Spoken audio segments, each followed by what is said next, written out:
Boa noite, pessoal. Sejam muito bem-vindos a mais uma AgroLive.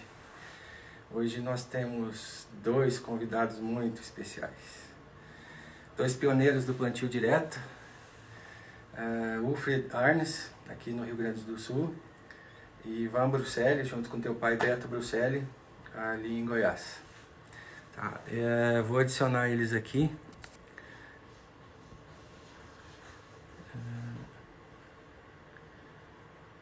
Só um minutinho que eu já adiciono.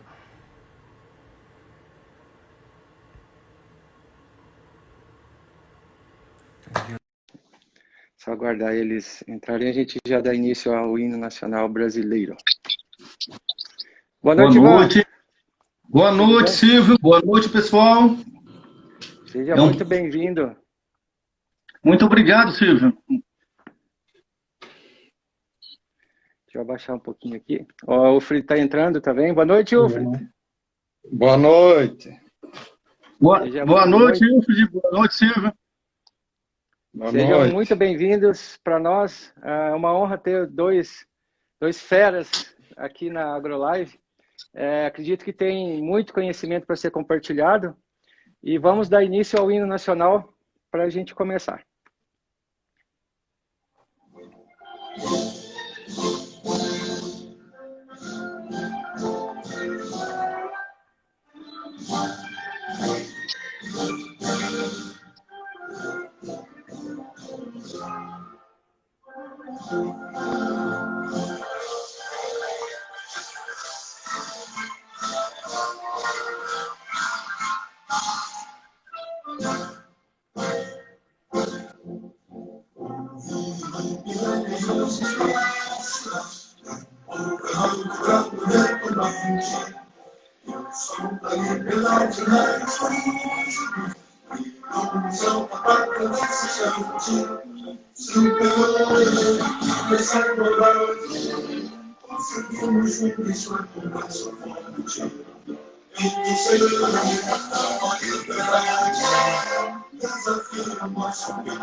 Boa noite mais uma vez, pessoal. para quem chegou depois do Boa noite. Boa noite. Hoje nós temos dois convidados muito especiais, Wilfred Arnes e Ivan Bruselli. Wilfred aqui com uma história linda no Rio Grande do Sul, contribuindo enormemente inicialmente com plantio direto e depois com estação de pesquisa e também como produtor rural. Ivan Bruselli, em Rio Verde, Goiás, também fazendo um manejo parecido, com um pouquinho diferente daqui, mas também com Pontes Verdes. Queria apresentar inicialmente o Wilfred, passar a palavra para ele. E, Wilfred, queria que tu se apresentasse, contasse quantos hectares tu planta, quais culturas tu planta, e falasse um pouquinho de quem é o Wilfred, da história linda que tu tem aqui. Ok. Boa noite, então, a todos. Bom, eu sou natural de Cruz Alta, me formei em Santa Maria em 1985, e a partir de 86 para 87 nós iniciamos o plantio direto em Cruz Alta, junto com o Clube Amigos da Terra de Cruz Alta, tá? E com vários companheiros, né, de Cruz Alta, né? Muitos amigos de Cruz Alta ali, foram várias pessoas unidas que conseguiram fazer avançar o plantio direto, que realmente foi um sistema muito inovador, né? Eu acho que dos últimos anos, a mais importante. E agora, após uma jornada em Cruz Alta, faz 20 anos que eu estou aqui plantando em Bom Jesus, entre Vacaria e Bom Jesus, em cima da serra, tá? E agora, recentemente, uns anos para cá, a gente iniciou a fazer Ponte Verde, né? E a Ponte Verde é uma outra revolução dentro do plantio direto. É uma coisa que dá um plus enorme no sistema de plantio direto. Muito grande. Com certeza. Certo? E daí eu não sei, Silvio, se eu vou continuando a explicação do que eu faço aqui, mas... Pode ir continuando. Após a apresentação, conta para nós agora como que funciona a Ponte Verde, o que é esse manejo diferenciado que você está fazendo, já consolidado, né? Conta para nós como que funciona. Nós aqui no Rio Grande do Sul, nós ainda temos isso desde aqui de Bom Jesus até todo o Rio Grande do Sul, eu acredito Santa Catarina, Paraná, praticamente todo o Brasil. Nós continuamos, apesar do plantio direto, tendo problema de erosão e escorrimento da água. Apesar do plantio direto. E apesar da palhada. Muito intensa, ainda existe ainda escorrimento superficial e nós estamos tendo estrago, apesar do plantio direto. E aí que eu quero entrar, que a Ponte Verde é a maravilha para o plantio direto. A Ponte Verde simplesmente resolve praticamente todos os problemas de infiltração de água, de escorrimento superficial, porque você tem que ter muita infiltração de água, não tem escorrimento superficial, né? E a Ponte Verde é o ato de semear a cultura antes de colher. Qualquer cultura. Semear a lanço ou plantar com plantadeira de interplantio. Que nem o Ivan, acho que faz a semeadura junto com o milho, né? Depois o Ivan vai explicar. Mas nós aqui plantamos sempre antes da colheita, né? Semeamos a lanço, culturas de inverno. No verão a gente planta feijão, soja e milho. São 3 culturas principais. E no inverno tem a cultura do trigo, tem a cultura da aveia branca, aveia preta e centeio, que a gente mais está usando. O nabo forrageiro também é usado quando tiver uma semente boa. E apesar de nós tendo problema de mofo branco, a gente está cuidando um pouco com o estabelecimento do nabo, mas é uma excelente cultura também para Ponte Verde. Então, semear, no caso da soja. Quando a soja começa a amarelar as folhas, começa a cair as folhas, você entra semeando a lanço, a cultura dentro. No caso aqui a gente usa aveia, centeio, aveia preta, aveia branca, centeio, nabo forrageiro, qualquer cultura que você quiser, de semente não muito grande, né? No feijão é a mesma coisa. O feijão, a gente semeia, lança a cultura dentro do feijão 10 dias antes da colheita, quando é feita a dessecação, para uniformizar o feijão para a colheita.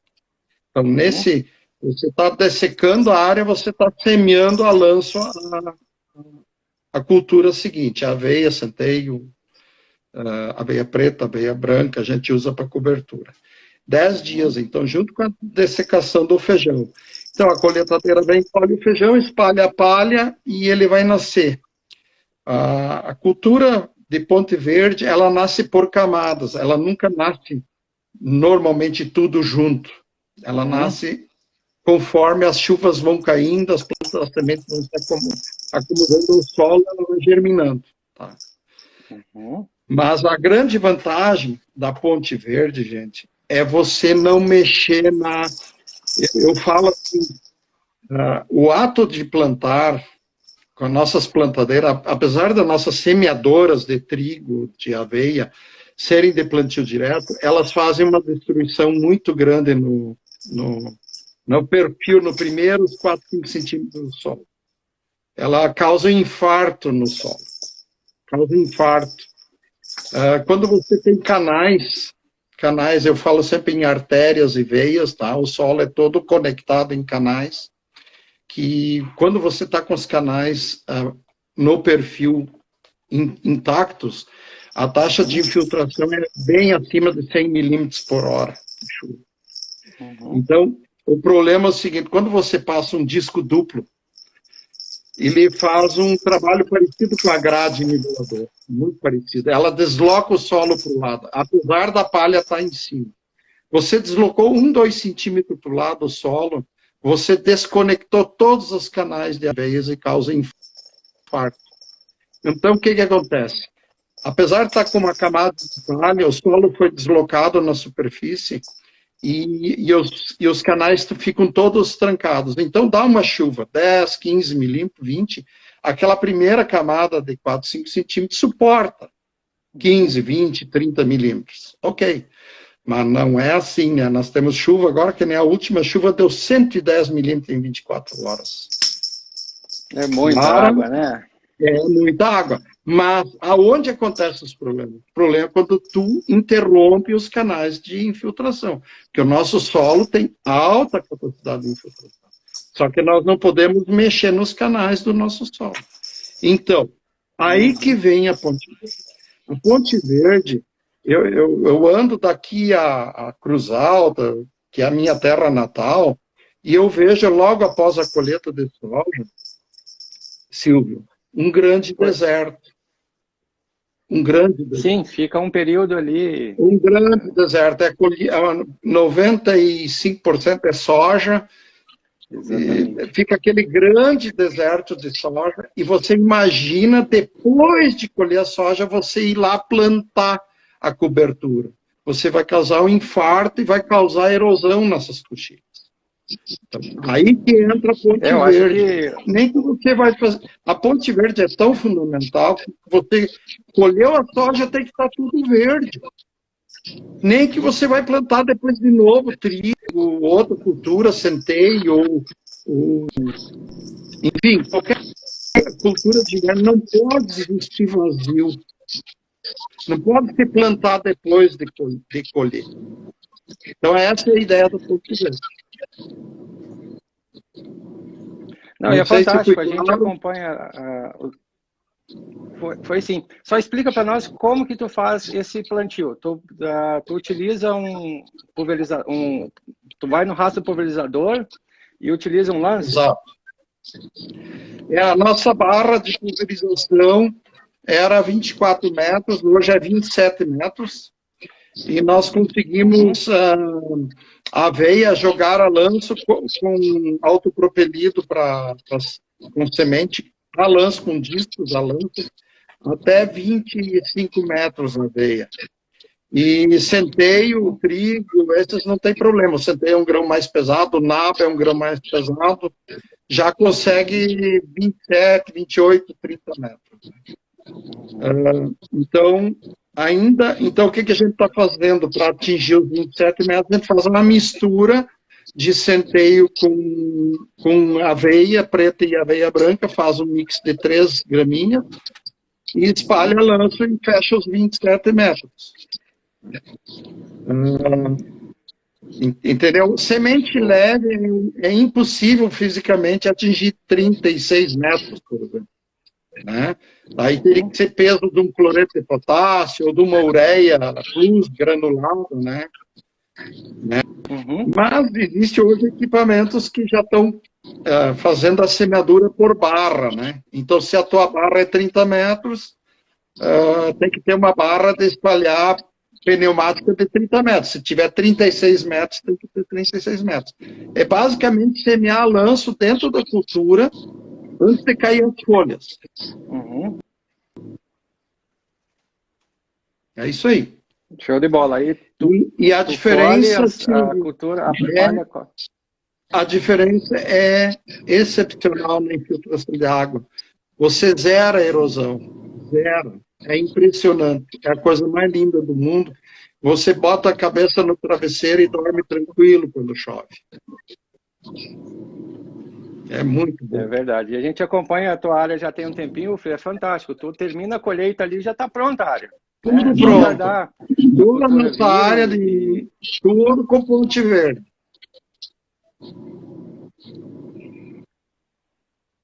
E tu mantém a atividade de raízes vivas sempre na área, né, Wilfried? Uma vez tu estava contando a respeito... Na verdade, o que é a ponte verde, Silvio? O que é, na verdade? Nós temos que imitar perfeitamente a natureza. Dentro do mato, quando uma planta cai morta de velha, quer dizer, madura, já tem outras ocupando o lugar, já germinaram outras e estão vindo. Nunca o solo é arado e nunca ele sempre vai ter cobertura e sempre vai ter outra planta já crescendo no lugar. Então, se nós fizermos isso, cara, é a perfeição que nós queremos. É perfeita, né? É perfeita, natureza. Exatamente. É isso aí, imitar a natureza. E pode acontecer de, às vezes, tu plantar uma aveia e não cobrir toda a faixa de pulverização. Então, vão ficar algumas faixas falhas ali. Aí, como que tu faz o manejo, Wilfried? Tu entra plantando ali nessas áreas, como é que funciona? É o seguinte, você, por exemplo, tem uma barra de...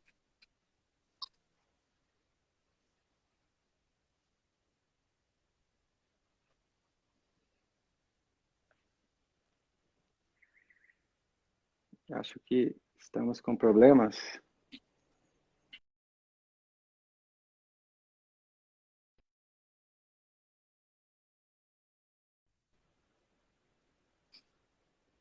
Acho que a minha internet aqui deu um probleminha, mas já conectei no 4G, já vai ser restabelecido. Tá me ouvindo bem, Ivan? Pessoal? Tô ouvindo. Tá cortando um pouco mesmo. O Fred, eu acho que está restabelecendo a conexão dele.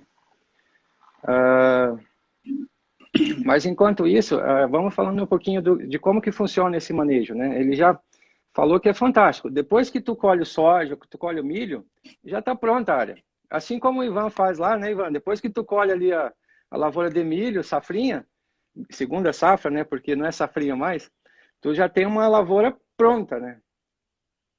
Sim, então nós não estamos tão avançados igual o UFSIR lá, que já está... Lá permite também a safra de inverno, né? E no centro-oeste é mais um clima seco, né? Então, um desafio para a cultura nem sempre é ponte verde, tem hora que é ponte seca, né? Porque nem sempre ela vai aguentar ficar verde, né? Você tenta fazer essa ponte verde, mas se for, por exemplo, o sistema Santa Fé, que começou lá com o Ricardo Merola, depois foi com o Andreas Peter, então, onde é jogada a semente de braquiária no meio do milho, joga essa semente de braquiária e depois você passa a plantadeira e você tem as técnicas que você vai controlando isso aí. E então é o sistema Santa Fé. Então você consegue fazer essa ponte verde com a braquiária, tem vários benefícios, né? Dependendo da braquiária, a rhodesiense, ela não faz a ponte verde, porque a rhodesiense ela não tem um enraizamento tão agressivo igual um braquiarão, né? Igual um Zuri, um Pânico, ou uma MG5, né? Uma Charaesa, ela não consegue ficar totalmente verde na época da seca. Pode acontecer dela secar. Mas assim que dá uma chuva, ela começa a brotar novamente e sempre está o solo protegido, né, nesse sistema, né? Tem vários outros sistemas também de ponte verde agora que estão fazendo igual o milho com a crotalária, né? Que estão antigamente teria que colher a soja, nivelar, esperar 10 dias essa soja nascer e depois você plantar a crotalária, nivelar de novo e depois plantar o milho. Então o produtor não fazia. Então a pesquisa tem acompanhado junto à pesquisa do GAPS, que é uma pesquisa lá do Túlio, né, junto com professores lá da UNRV, professores do IF Goiano, e conseguiram pegar e, através planta o milho e a crotalária no mesmo dia. E aí depois você aplica o dual como herbicida pré-emergente, que ele é seletivo, tanto a crotalária quanto ao milho. E quando esse milho vai estar ali com 20 dias, 25 dias, é passado o Gladion, né, 20 gramas de Gladion por hectare. É uma pesquisa que está nova ainda, não pode se falar assim, pode passar Gladion em tudo quanto é híbrido de milho, não está ainda a falar que pode aprovar o produtor chegar e ir passando esse produto lá em tudo quanto é híbrido de milho, porque pode ocorrer algum sensível. Mas os que têm testado lá agora tá indo bem.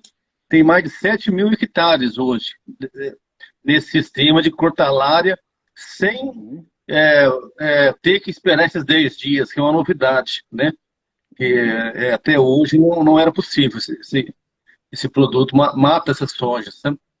E a questão também da braquiária, no caso da soja, lugar que não faz safrinha igual Montes Claros, Palestina, Bom Jardim de Goiás, Aporé, Serra Novos, alguns lugares tem a opção de jogar a braquiária no meio da soja. Quando a soja ela passa ali, ele fala aquele período que ela acaba o enchimento de grãos e passa para querer madurar, ela é jogada a braquiária em torno de 8 quilos, VC 80 por hectare, para fazer essa ponte verde. Ela, quando vai colher a soja, essa braquiária está ali nascendo, né? Tudo tem seus desafios, né? Seus prós e contras, né? Nessa soja, Ivan, você não faz dessecação nessa soja? Nessa que tu faz. Então, essa soja, por isso que o produtor tem que ficar atento. Ela tem que ser uma soja bem estabelecida, o stand, né? Porque a soja também é falhada. A soja nasceu em 2 vezes, nasceu desuniforme. É uma soja, talvez, que tem tradição de não madurar uniforme. Então, não dá certo fazer que você vai ter que dessecar, no caso, se for uma soja que vai madurar desuniforme. Então, é uma tecnologia que não vai ser assim para o produtor usar. Não, eu planto lá 1.000 hectares, vou fazer nos 1.000. Não. Ele vai começar em 100 hectares primeiro, fazendo, depois o outro ano ele vai para 300, né? Ele vai ter que aprender. Não é a assistência técnica sempre pensar no agrônomo que vai, o técnico, o consultor que vai atender o produtor, né? Sempre toda a tecnologia eu recomendo fazer ali em 5% da área, 10% da área e começar devagar, né? E a gente está vendo isso no milho, né? Eu vi as publicações que tu fez ali, a importância de conhecer o material antes de tu colocar ele na área comercial, né? Tem materiais ali que, infelizmente, se foram, Esse ano vai ser o ano de separar, eles falam, os homens dos meninos, né? Que o milho também vai ser o ano de separar os híbridos que estão aguentando o estresse hídrico e a cigarrinha do milho, e os híbridos que não estão aguentando. Vai ter muito lado a lado. Nós temos lá em 4 propriedades, lá lado a lado, onde vai dar para ver qual que realmente está aguentando E a questão de fazer a ponte verde, por exemplo, nós estamos falando desse tema, não dá certo fazer ponte verde com de baixo índice de área foliar. Você pegar eu vou citar um nome aqui, por exemplo, um 3898 lá que tem a folha larga, ele tem um índice de área foliar alto. Então você faz a braquiária nele, e rapidão ele cobre o solo, a planta da braquiária é C4. E o milho também é C4 também. Então o que controla, o que manda no crescimento de uma planta C4 é a luminosidade. Então o que controla essa braquiária não é aquele herbicida de travamento que você vai utilizar lá, um herbicida de travamento, mas se o milho tem pouca área foliar, vai crescer a mesma coisa. Você pode travar ali 3 vezes, que a braquiária continua crescendo. No final, você vai colher só braquiária, não vai colher milho. Então, o milho dá uma folha bem larga, um milho que desenvolve rápido no começo, né? A população do milho também, que se a empresa recomenda ali, finalzinho de janeiro, comecinho de fevereiro, 60 mil plantas por hectare, a pessoa tem que colocar 60 mil, porque se ficar 50 mil, vai entrar luz, e essa luz, essa braquiária vai vir com tudo, vai vir com força, vai ser braquiária monstro, né? Tem um pesquisador, esqueci o nome dele, ele fala que você não está mexendo com braquiária, você está mexendo com braquiária monstro. Daí não consegue controlar ela. Ela é muito rápida, né? Muito resistente, então ela cresce, tem um crescimento bem. Eu quero mandar um abraço aí pro meu filho que está assistindo a live, é o José Henrique, o Pedro Henrique também está assistindo, a minha esposa Maria Ângela, estão todos assistindo aí, viu? Um abração para vocês. A gente não está em casa agora nesse momento. E para fechar, Ivan, eu queria te fazer algumas perguntinhas. Por exemplo, na soja, tu faz a lanço, como que tu aplica essa semente ali na lavoura? E se tu viu alguma diferença de produtividade quando tem a braquiária no milho, por exemplo? Sim. Na soja, no caso, e no milho também, tem várias formas de aplicar. Uma das formas é você ter a caixa no Equida. Quando o seu UFO estava falando lá, quando é 30 metros, você tem que ter 4 caixas Equida. Né? Uma caixa Equida cada 8 metros, que ela não joga mais que 4 metros para cada lado. Né? Então, se tiver essas 4 caixas Equida com 30 metros, dá para jogar. Agora, se for por menos, às vezes o produtor quer pôr só uma caixa Equida lá para jogar por 30 metros, aí não dá certo, ou 2, né? Eu vejo lá, eu copiei lá do Andréas, que é nosso vizinho lá, o Andréas Peter, e ele fez isso aí, né? Então, aí no caso você falou se a braquiária perde a produtividade, né? Vários anos nós tivemos talhões lá que deu 15 sacos a mais onde colocou a braquiária, né? Só que eu não procurei não falar isso, porque como que eu vou explicar? Coloquei a braquiária e deu 15 sacos a mais. Não, procurei não divulgar isso.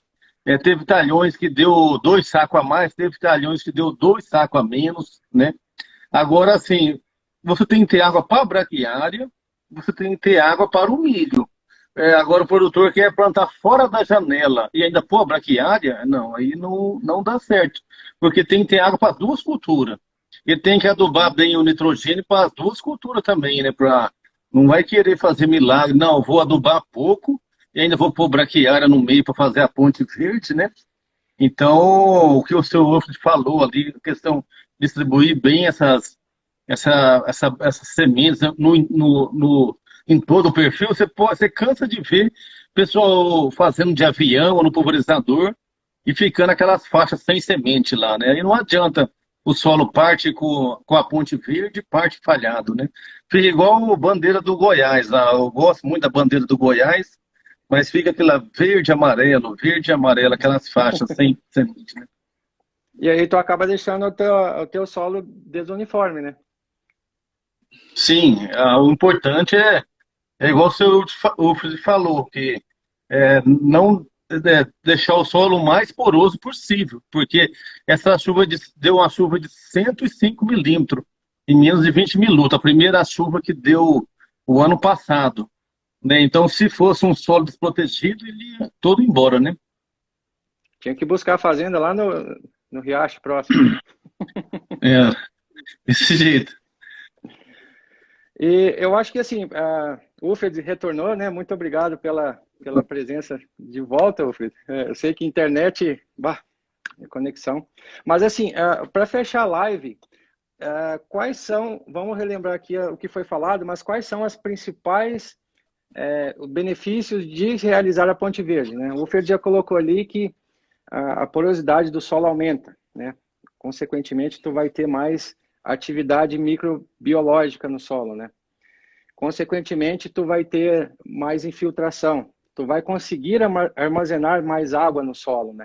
Então, esses são os 3 benefícios que eu consigo ver, assim. Eu queria que vocês complementassem, né, como agricultores e como vocês veem na prática.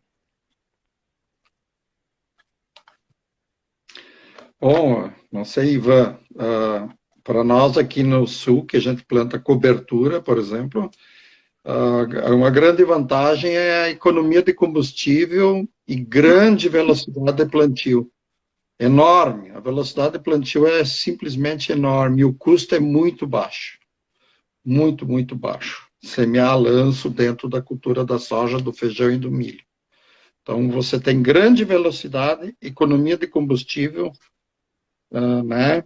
E fora os fatores, então, de reciclagem de nutrientes, perda de nutrientes no perfil, e não afetar a infiltração de água e o controle de erosão. Então, seria essas vantagens da Ponte Verde, que a gente faz aqui no Sul, né? Eu perdi uma parte da live, viu, Ivan? Perdi uma parte, perdi a tua aula aí, mas vou ter que olhar de novo depois, tá? Aqui, eu estou na fazenda e caiu a internet por esses minutos, totalmente, né? Então, não sei. Internet não é fácil no campo, né? Por enquanto. Faz parte. Mas eu só repeti o que você falou, viu? Como, Ivan? Eu só repeti, só frisei o que o senhor falou aí. Os benefícios, então tá bom. E um dos benefícios principais é também a compactação, né? Que diminui a compactação do solo e as raízes podem fixar melhor no solo, absorver melhor os nutrientes, né? E onde também, igual você falou, que fica canais, né? A raiz da soja cresce no canal da braquiária e a braquiária tudo aqueles canais, o milho aproveita, a soja aproveita aqueles canais, fica como se fosse uma estrada asfaltada, né? A raiz cresce desenvolve rápido. E nós temos que evitar de trancar esses canais, que aí eu chamo que é um infarto do solo. Quando você não tem infiltração quando você tem os canais trancados, você não tem baixa taxa de infiltração e você vai ter erosão, vai ter perda de solo, perda de nutrientes, só prejuízo. É verdade. Né, Ivan? Justamente. Parece que estou vendo uma pergunta aí sobre as pragas de solo aí, não sei se está vendo. Sim, apareceu ali. Volney, né? Hildir, perguntando sobre as pragas de solo, né?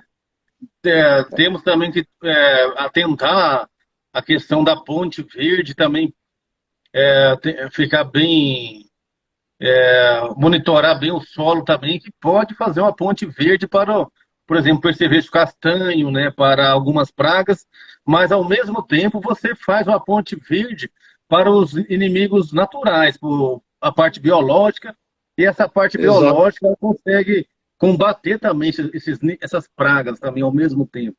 Então tem que ver até onde está o balanço positivo. Não é só condenar, não, a praga aumentou, mas o poder biológico de combater essa praga também pode aumentar também. Talvez daqui a pouco o equilíbrio vai contendo essas pragas, né? E a gente também pode fazer manejo, né? Daqui a pouco começou a aparecer, como tu disse, Ivan, a gente tem que pensar que são 2 culturas, né? A gente tem que pensar que tem que ter água para as 2 culturas, tem que ter mais adubo, e daqui a pouco também tem que ter mais controle de insetos, né? Né, Ivan, de minha parte, eu acho que os insetos são minimamente importantes do que você ter um solo altamente produtivo. solo estruturado com alta taxa de infiltração de água, com matéria orgânica e com planta viva, você vai ter outros níveis de produtividade, não vai ser problema as pragas não são problema para esse sistema, ao contrário, esse sistema mais equilibrado é mais potente para produzir mais, não vai dar problema nenhum, porque nós vamos melhorar o ambiente para os inimigos naturais, que nem o Ivan falou, não é só para o nosso inseto praga, né? Uhum. E é muito mais importante nós ter solo bom, não adianta ter solo destruído e controlar praga com o solo destruído, isso é inaceitável, né? Com certeza. Minha opinião, né? Com certeza. Vamos encerrar a live, né? Uma pena. Esse aqui tinha assunto para a gente continuar mais horas conversando aqui, e os dois feras aqui, é um bate-papo muito gostoso, né? A gente encerra por aqui, tá? Futuramente a gente deve voltar com mais tempo, né? Para retomar esses assuntos que são muito interessantes. Encerrou a live, a gente abre a caixinha de perguntas ali no Stories, então nas próximas 24 horas vocês vão mandando as perguntas que a gente vai respondendo. Como é uma live cronometrada, né? Então 30 minutos para a gente falar um pouquinho e a gente deixa as perguntas para as próximas 24 horas, tá? Mais uma vez eu queria agradecer Wilfred, Ivan, para nós foi uma grande honra ter os dois feras aqui comigo e um grande abraço. Um grande abraço. Prazer, Ivan. Prazer, Ivan. Prazer, viu? Muito obrigado. Tchau, Silvio. Tchau. Boa noite a todos. Tchau. A live continua salva ali. Daqui a pouco, se quiserem reassistir, tá? Tá ali salva no perfil do Instagram. Grande abraço. Tá bom. Obrigado.